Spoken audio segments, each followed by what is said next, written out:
Fala galera, beleza? Aqui é Joel Praviotti, administrador da página Iconografia da História, e nós estamos começando hoje mais um Iconocast, o podcast oficial do nosso trabalho na página aí, certo? Bom, antes de começar no assunto que a gente veio falar hoje, nós trouxemos alguns recados para dar para vocês. O primeiro deles, na verdade, é um agradecimento. A gente gostaria de agradecer vocês porque o podcast nosso aqui no Spotify, no SoundCloud e no YouTube, ele só tem crescido, né? E com a ajuda de vocês a gente tem mais vontade, né? Ganha um ânimo maior para poder trazer para vocês mais conhecimento, dar uma estudada, investir horas de trabalho aí para levar conhecimento para vocês de forma gratuita. Então eu agradeço muito, porque se não fosse vocês, certamente a gente não teria toda essa vontade de trabalhar e a gente não seria nem um terço do que a gente é hoje, tá? A nossa página no Facebook já está com 600 mil seguidores, no Instagram a gente está chegando a 60 mil, o Twitter está crescendo também, tem o meu Instagram pessoal que é @joelpaviotti, que eu também publico vários textos por lá. Então segue a gente em todas essas páginas, que vocês vão ter sempre novidades aí de forma gratuita, para poder aproveitar e enriquecer um pouquinho o cérebro, né? Porque além de alimento, para suprir os nutrientes do nosso corpo, a gente também precisa do alimento da alma, do alimento do cérebro, que é o conhecimento. Eu já vou pedir um pouquinho de desculpa para vocês também, porque nós não temos um podcast profissional, porque ainda não rentabilizamos ele. Estamos pensando, trabalhando nesse assunto, mas o som não vai ser da melhor qualidade, mas o que a gente pôde fazer, o que o bolso aguentou, o que as nossas técnicas conseguiram fazer, a gente está fazendo. Eu ganhei a força aí da Adriana de Paula nas edições e revisões de textos, ganhei a força do meu amigo Fernando Zenerato também, vulgo Coben, na edição dos áudios e na edição dos vídeos. Então a gente está trabalhando junto aí para levar até vocês sempre mais conhecimento, sempre temas interessantes, com a maior quantidade de qualidade e detalhes possíveis. Os outros recados que eu quero dar é sobre os novos projetos da nossa página, certo? A gente está gravando aqui, já está estudando para fazer vídeos e podcasts para vocês sobre determinados assuntos que a gente achou interessante para trazer. Um deles é o cotidiano dos escravizados. A gente achou interessante tentar falar aí do dia a dia do escravizado no Brasil no século XVIII e XIX. Então a gente foi procurar um doutor em história, o Marcelo Serdã, amigo nosso aí. Um abraço, Marcelo, para ver se a gente consegue falar sobre esse assunto. Então a gente está preparando uma estrutura para ver se a gente consegue trabalhar com isso, tá? Trazer isso para vocês. Também sobre a Guerra de Canudos e Euclides da Cunha. Falo com uma doutora amiga nossa também que vai fazer o trabalho junto com a gente. Um podcast e um vídeo sobre a história do PCC, que foi muito pedido na história do nosso canal, da nossa página até hoje, agora do podcast. A gente está estudando bastante para poder fazer esse podcast, esse vídeo, e vai ser um pouquinho mais longo aí também.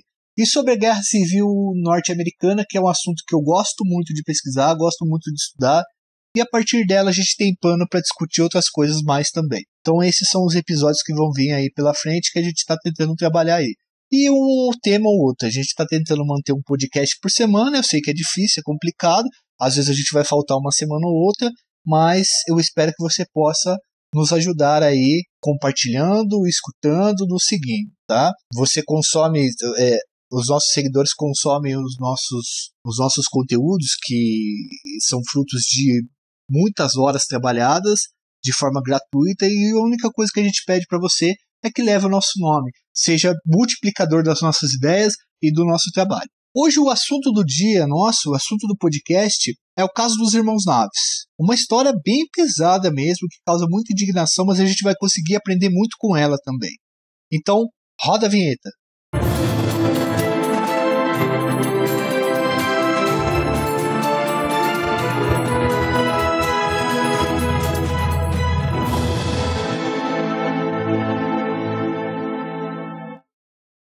O caso dos Irmãos Naves é considerado um dos maiores erros judiciais da trajetória do nosso país. A história, constantemente abordada em cursos de direito, assusta, causa indignação, e seu desenvolvimento e desfecho nos mostram as importantes funções das garantias legais em nossa ordenação jurídica. Através desse podcast, esperamos que vocês, nossos seguidores, entendam a função da presunção da inocência e a importância de defender esse princípio. Vamos lá então, pessoal. Joaquim Sebastião Naves.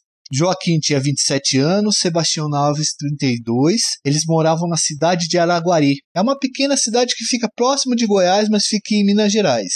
A cidade de Minas grande, mais próxima dela, é Uberlândia, certo? Esse acontecimento, o caso dos irmãos Naves, ele rola em 1937. Mais especificamente, ele começa a acontecer, a ocorrer no dia 29 de novembro de 1937.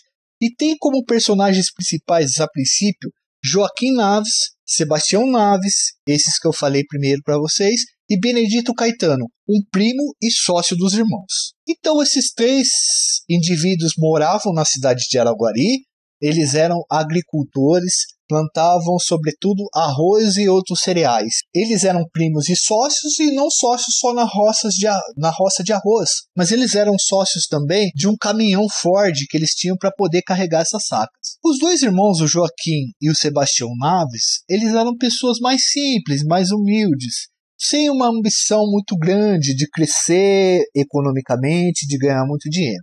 Já o primo Benedito, que era de uma família um pouquinho mais abastada, com um pouco mais de dinheiro, que tinha uma fazenda maior, ele tinha uma vontade muito grande de ganhar dinheiro, então ele arriscava mais. E esse primo, ele fazia meio que umas loucuras, o Benedito Caetano. Uma dessas loucuras foi emprestar um monte de dinheiro de todo mundo da família e comprar um monte de semente, plantar arroz, e essas sacas de arroz fazer comércio na região vendendo a um preço bastante elevado. Só que o preço do arroz em 1937 caiu, e aí o primo viu que ia ficar endividado. O primo vendeu essas sacas de arroz por um preço bem abaixo do que ele tinha pago para poder produzi-la, e aí ele ficou com 90 contos de réis na mão. E uma bela noite, ele pegou esses 90 contos de réis, colocou na calça e avisou para o primo Joaquim: Joaquim, eu vou num parque. Vou me divertir aí, não me espera para amanhã, porque o Benedito estava ficando na casa do Joaquim enquanto terminava a safra de arroz. E o Benedito, o primo, né, dos Naves, saiu com dinheiro na calça e não voltou mais. No outro dia não estava, ninguém havia tido notícias dele. Ele tinha uma amante na cidade do lado, os irmãos foram lá conversar com a amante, ele não estava mais lá. Ele sumiu. 2 dias depois do sumiço, os irmãos Naves, preocupados e querendo logo, né, ver o que havia acontecido com o ente querido, procurou o delegado, Ismael Nascimento, delegado de Araguari. Ele era um contador e era meio que emprestado como delegado da Polícia Civil. E o Ismael Nascimento, esse delegado, começou a ouvir pessoas e tocar um inquérito. Em poucos dias, o sumiço do Benedito e a língua do povo fez com que gerasse uma repercussão que chegou inclusive em cidades grandes de Goiás ou cidades grandes de Minas Gerais. E foi um frisson em Araguari, porque era uma cidade pequena, uma cidade bastante pacífica e que não tinha costume de ver homicídios. Ainda mais se fosse um sumiço ou um homicídio relacionado, né, com alguém bastante conhecido da cidade, que era o Benedito Caetano, primo dos irmãos Naves. Depois de falar dessa repercussão do caso que transbordou a cidade de Araguari, chegando para outros municípios, inclusive cidades bem grandes, a gente abre um parênteses aqui para falar sobre a situação do Brasil, porque a situação política do país, ela influenciou bastante nos absurdos que vão ocorrer a partir de agora nesse caso. Bom, o que acontecia em 1987? Estava sendo implantado no Brasil o Estado Novo, que era uma ditadura que tinha como chefe supremo o Getúlio Vargas, e nessa ditadura, que ele fechou o Congresso, o Getúlio prometeu que o Brasil iria ser um país enérgico com as injustiças e que nós seríamos um país muito bom, um país funcional, um país efetivo, um país onde o Estado e o governo funcionam com eficiência. Ao prometer essas coisas, Vargas precisava dar respostas. E aí o que ocorre? Esse caso, a chance de ter ocorrido um homicídio, um desaparecimento em Araguari e a repercussão que tudo isso tomou, fez com que o Departamento de Justiça de Minas Gerais trocasse o delegado da cidade, que era um delegado meio emprestado. Ele era um contador, o delegado Ismael era um contador que estava emprestado como delegado, acumulava função, e aí eles mandam um militar para assumir o cargo de delegado lá em Araguari. Esse militar tem o nome de Francisco Vieira, e ele também é um personagem bastante importante dessa história, inclusive para a gente entender os abusos que foram sofridos pelos acusados da história. Bom, Francisco Vieira chega em Araguari, toma o posto de delegado, e logo no princípio, na mesma semana em que chegou, Ele convoca para dar depoimento Joaquim Naves, Sebastião Naves e Dona Ana Rosa, a tia e os primos do sumido Benedito Caetano. Eles vão até a delegacia, começam a dar suas versões, dizendo que o primo havia sumido com 90 contos de réis, eles estavam preocupados. E tinha um cara na cidade chamado Zé Providência, que trabalhava com um caminhão, que disse que havia visto o Benedito Caetano em Uberlândia, uns dias depois do sumiço. O Francisco Vieira, delegado, tenente, né? Ele tinha patente de tenente, era um militar. Ele começou a já tentar solucionar esse sumiço. Ele estava ali para isso, ele foi enviado pelo Departamento de Justiça, Departamento de Polícia para fazer isso. E aí o Francisco Vieira chega à conclusão, da cabeça dele, que os dois irmãos estão envolvidos no sumiço do primo. A tese dele era que os irmãos tinham matado o primo para ficar com os 90 contos de réis. Tomando isso como um princípio, ele começa uma investigação. E aí que o bicho começa a pegar. Por quê? Logo a princípio ele manda prender o Zé Prontidão, que era esse cara que tinha dito que tinha visto o Benedito Caetano em outra cidade após o sumiço. Esse cara ficou preso, apanhou, foi esmurrado, torturado, e depois deu uma versão pro escrivão totalmente diferente da primeira versão que ele havia dado. Ele disse que não tinha visto, que ele tinha inventado a história, que não tinha visto o Benedito Caetano depois do sumiço. Logo, o que o Francisco Vieira fez? Já sei quem matou. Joaquim e Sebastião Naves. Mandou prender os dois. Só que além de prender, ele precisava de fortes indícios para poder denunciá-los, né? Enviar o inquérito para poder denunciá-los. Bom, é aí que o caldo começa a engrossar, começa a ficar absurda a história, e é aí que a gente começa a compreender como a trajetória desse caso marcou a vida do Brasil e a história da justiça brasileira. O tenente Francisco Vieira logo se convenceu de que os irmãos Naves haviam matado o primo Benedito Caetano por causa dos 90 contos de réis que o primo tinha em mãos dentro de casa. Convencido disso, o tenente precisava da materialidade. Ele queria encontrar o dinheiro. Se eles mataram pelos 90 contos de réis, a gente encontra o dinheiro e prova que eles mataram e já era. Então, o tenente, o delegado, resolveu tirar a confissão dos irmãos. E como que ele fez isso? Na base de uma das práticas mais desumanas e execráveis que a humanidade já desenvolveu, que é a tortura. E aí que causa um embrulho no estômago, que fica uma parte bem indigesta da história. Veja só, ele mandou prender os dois irmãos e, nos primeiros dias, ele mandou arrancar dente dos caras com alicate enferrujado, dava surra com paus, cheio de paulada, enchia os irmãos de paulada, tomavam surras 2, 3 vezes por dia, participavam de caldo, né, o afogamento, que o policial vai afogando o cara até o cara falar, tomaram choques elétricos. Teve um dia que eles pegaram o Joaquim e Sebastião, encheram o corpo de Sebastião de mel, colocaram ele pendurado de cabeça para baixo na fazenda e levaram o irmão dele, né, e falaram assim, ó, agora a gente vai matar seu irmão se você não mostrar onde tá o dinheiro. E ele cavava, mas não tinha dinheiro nenhum. Só que nada disso adiantou. Depois de todas essas torturas, os irmãos foram irredutíveis, bateram o pé e falaram, a gente não matou o nosso primo Benedito Caetano. Aí o tenente Francisco Vieira resolve atacar uma parte muito sensível dos irmãos. Manda prender a mãe deles, Dona Ana Rosa Naves. Torturam a mulher, batem na mulher, e aí um certo dia de tortura eles fazem uma das coisas mais terríveis que eu já li na minha vida de pesquisador de história. Francisco Vieira estupra a Dona Ana Rosa Naves e os seus correligionários, ali, seus funcionários também estupram ela na frente dos dos irmãos Naves. Aí já não dava mais, aí os irmãos falaram, não dá mais. O tenente ameaçou matar um dos irmãos, e os irmãos falaram, não, a gente confessa, deixa pra lá, a gente que matou mesmo, o que o senhor quiser que a gente fale, a gente fala. Nesse momento, a população já havia sido convencida pela polícia e pelos meios de comunicação de que os irmãos Naves, o Joaquim e o Sebastião, eram mesmo os autores do crime, e o próprio pai do Benedito Caetano, fazendeiro que era tio dos rapazes, ele já não queria mais conversa, não queria mais contato, já havia se convencido também de que os irmãos Naves tinham matado Benedito Caetano. O pai deles contrata um advogado para acompanhar o caso e os irmãos vão ser levados a julgamento, mas sem dinheiro para pagar um advogado. É nesse momento que João Aleme Filho, um grande advogado, pega o caso dos irmãos. Mesmo ele achando que os irmãos tinham cometido crime, ele recebeu notícias de que o delegado Francisco Vieira havia usado tortura e ele era completamente contra a tortura. Mas em pouco tempo, conversando com os irmãos, ele acabou se convencendo de que os irmãos eram inocentes. Os irmãos passaram por um primeiro julgamento, eles ficaram presos, o João Alemir Filho tentou um habeas corpus, o juiz não deu o habeas corpus porque dizia que eles poderiam ser linchados dentro da cidade. Olha o calvário que os caras passaram. E aí, no primeiro julgamento, o juiz prorrogou, porque os dois irmãos confessaram, Dona Ana Rosa disse que era mentira, que eles confessaram porque eles tinham medo do delegado, mas mais do que isso, porque foi prorrogado o primeiro julgamento? O tenente Francisco foi ao tribunal e intimidou as pessoas que iam testemunhar e os próprios irmãos que pensavam em contar a verdade para o juiz.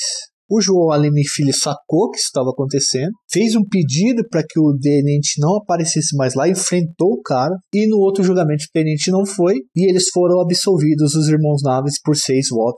Mas não termina aí. Ficou feio na história ter acusado os irmãos injustamente, ter usado tortura. O governo ditatorial interviu, mexeu os pauzinhos, tirou a soberania do júri popular, que havia dado o resultado de 6-1 a favor da absolução, e o juiz condenou os irmãos a 25 anos e meio de cadeia, de reclusão, presos. Os irmãos foram presos, ficaram presos até o início dos anos 40, quando João Alemir Filho, advogado da dupla, recorreu e conseguiu baixar a pena para 16 anos. Mas os irmãos continuavam condenados como homicidas. Em 1946, os irmãos são soltos e ainda acusados e condenados de homicídio. Em 1948, Joaquim Naves, o irmão mais novo, morre.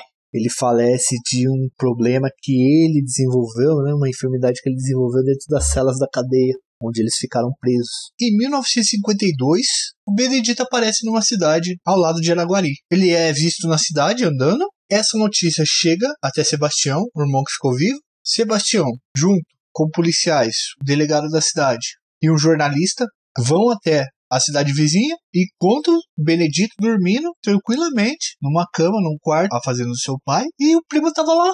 Benedito Caetano estava vivo, reapareceu. Ele não tinha sido morto. Era a prova de que os irmãos haviam sido acusados e condenados injustamente. E aí eu não trabalho com a área jurídica, eu estudei um pouco de direito, mas não me formei. Tenho vários amigos na área, mas se você for da área jurídica aí, você deve estar mais por dentro do que eu. Mas eu imagino assim, cara, o Sebastião, a hora que encontrou o Benedito Caetano, ele poderia ter sentado bala no cara, matado o cara, ter dado facada, porque ele já tinha pago, estava pagando o crime que ele não tinha cometido. Então, uma pessoa não pode ser morta duas vezes. Se o Benedito Caetano já estava morto, o que daria se o Sebastião matasse ele naquele momento? É uma dúvida aí, é um questionamento. Depois, se quem tiver informação aí, publica pra gente no YouTube, no Facebook, tá? Bom, mas o Sebastião não fez isso. O Sebastião deu um abraço no primo e falou assim: primo, pelo amor de Deus, vamos para Araguari e lá você vai falar que meu falecido irmão, Joaquim, e eu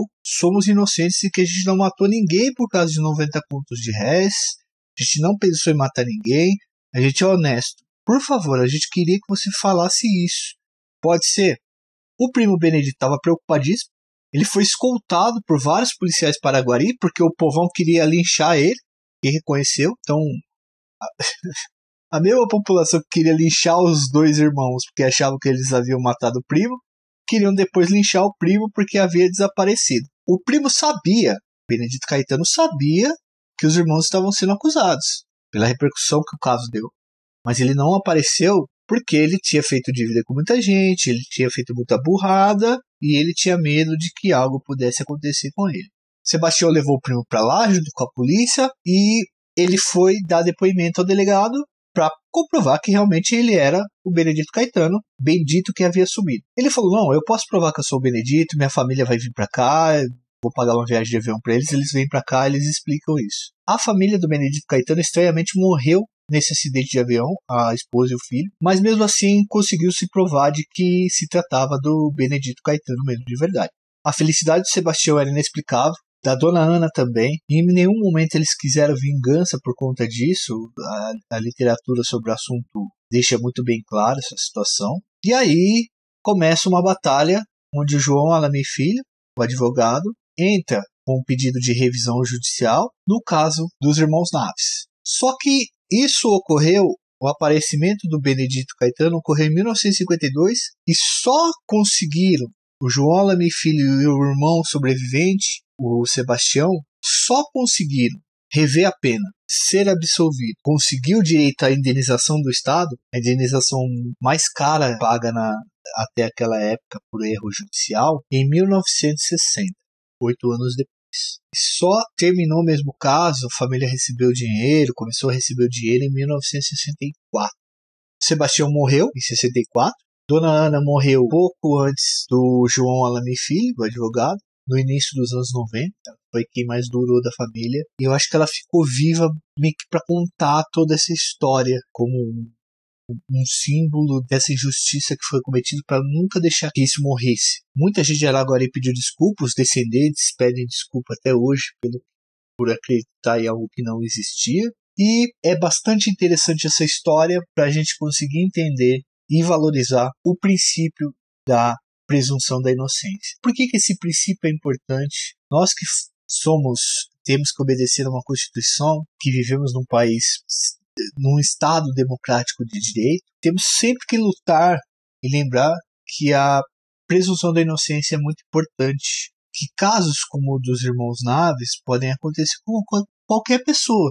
Quando a gente afrouxa esses princípios, essas garantias, a gente está afrouxando algo que uma hora pode se virar contra a gente. E é isso que a gente precisa pensar. Penso eu. O caso dos irmãos Naves é bastante comentado, bastante conhecido, é estudado em várias faculdades, vários cursos de direito da área jurídica, e é visto como o maior erro judicial já cometido na trajetória do nosso país. Esse é o desfecho da história. Se vocês acharem interessante, a gente vai deixar as referências aí para vocês na descrição, para que vocês possam procurar, para que vocês possam se aprofundar, porque o nosso objetivo é trazer aqui, mas tem muito mais, trazer a história, mas tem muito mais detalhes por trás disso, muito mais detalhes para vocês se aprofundarem, se vocês se interessarem pelo assunto. Tem um filme muito legal com o Raul Cortez sobre o caso dos irmãos Naves, eu acho que é do Luiz Carlos Persson. Depois a gente confirma, mas vamos deixar indicado aí para vocês na bibliografia também. E quero me desculpar pelos barulhos externos que a gente não conseguiu isolar. Hoje é um sábado, no momento que a gente está gravando, que é um dos poucos dias que a gente tem para gravar, porque eu acumulo trabalho de 40 horas para poder viver. E eu só posso gravar de sábado, e sábado até o cara do caminhão de gás resolve aparecer, passarinho, avião resolve passar por cima de casa. Então nós pedimos sinceras desculpas aí por sons externos que possam aparecer no áudio, tirando um pouco vocês da imersão aí da experiência dessa mídia do podcast. Então a gente tenta melhorar, mas a gente ainda tem bastante limitação, e espero que vocês entendam isso e tomem um pouco de cuidado com as críticas, né? Porque eu vejo a galera criticando bastante a gente aí no final. Pô, cara, tem som, tinha galinha aparecendo no som, barulho de carro, pô, você tem que ir no estúdio comprar um microfone de 2 contos e tal. E a gente tá começando ainda e falta bastante ainda pra gente conseguir, mas vamos investir na qualidade. Mas eu acho que a melhor coisa é conseguir entender o conteúdo, e eu acredito que isso a gente conseguiu passar. Beleza, pessoal? Aos historiadores ocasionais, seguidores da página, do nosso podcast, grande abraço, gosto muito de vocês e a gente vai continuar com esse trabalho. Falou!